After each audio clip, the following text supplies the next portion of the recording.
Here's a segment from a recent Gun Talk radio episode. You can listen to all the Gun Talk radio podcasts however you tune in, or check out guntalk.com for more.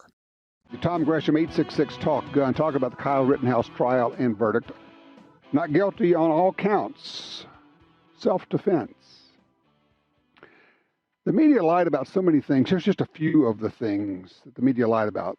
These peaceful protests most certainly were not. It was one of those deals. It's like the husband who gets caught in bed with another woman, and he tells his wife, who are you going to believe, me or your lying eyes?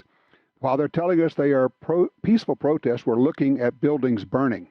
Not peaceful. Okay, big lie there. Kyle Rittenhouse did not travel across state lines with a rifle, but who cares? He could. It would have been legal. Nothing wrong with that.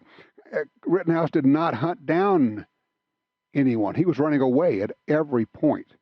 He was not an active shooter. One of the things they keep wanting to say he was an active shooter. No, he wasn't. You need to look up the FBI's definition of an active shooter. At no point does this qualify. He was not a white supremacist. Note that everyone involved in this, from Rittenhouse to the people he shot, were all the same color. All three people he shot and the one he missed were trying to hurt or kill him. All four had records for violent crime. History suggests that if he had allowed any of them to get him on the ground or hit him in the head, grab his gun, or shoot him with a legally carried pistol, he would have been killed. They would have stomped him to death. Choose your information sources carefully. Okay, to that. A lot of folks in the gun world are celebrating this. I get that. And I agree. He should have been found not guilty. But do not take that and say, well, therefore, that solidifies my position if I ever have to get into a self-defense situation, if I have to shoot somebody in self-defense. My concern here would be that would perhaps make people slightly less cautious, slightly encourage them to get involved. Let's review. You are probably not going to have all the video that they had of this, because I am absolutely convinced that if there had not been video of this, Kyle Rittenhouse would be going to prison. If we didn't have all this video to show exactly what happened, I think he would have been convicted. You're not going to have that, almost certainly. You're probably not going to have $2 million in money to use for your defense. Probably.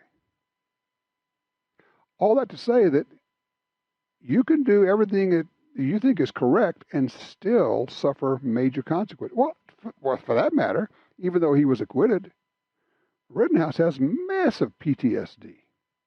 I will guarantee you he wishes he had never gone there. Yeah, I don't hold him up as a poster child or a hero or anything else.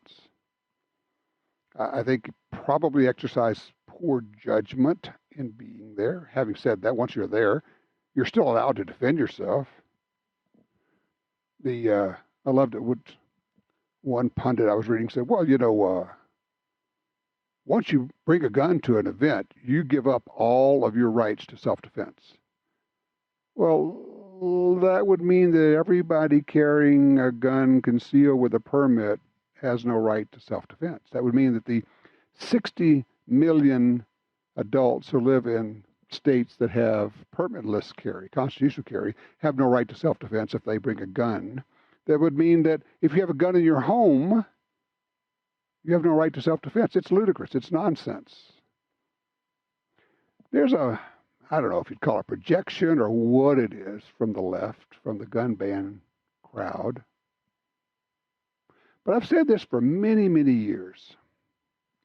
And I think it's absolutely true.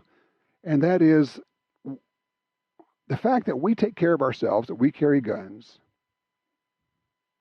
threatens their self-image. Because they are unwilling to take care of themselves, and they believe in the state for everything. It's the whole, well, why did you have a gun? We have the police for that. Why were you putting out fires? We have a fire department for that. And then you get the inevitable, that's not your job. Actually, I beg to differ. I think it is our job. I think it's our job to take care of ourselves. and our fellow man and our community. And someone comes in and wants to burn my community down, and you go, I don't think so. Especially when, over the last 2 years, we've seen police departments be told, back up, let them have it, let them burn it, let them do whatever they want to.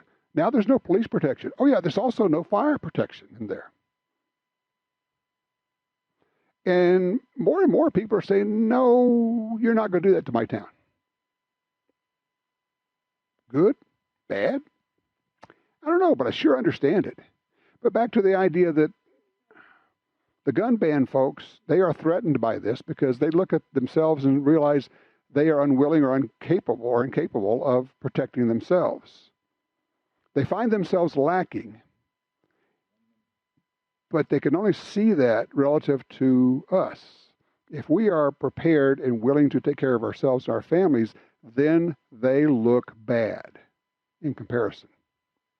And rather than them step up, cowboy up, and decide to take care of themselves and their families, they say, no, rather than do that, I'm just going to make sure you can't do that.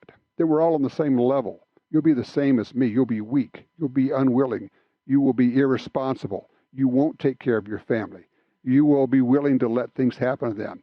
You'll depend upon calling someone who may or may not come and almost certainly won't get here in time. But somehow that makes me feel good about myself because I brought you down to my level, and that's what they do. But please don't think just because Kyle Rittenhouse was acquitted, that's any kind of encouragement for you. It's worth your consideration.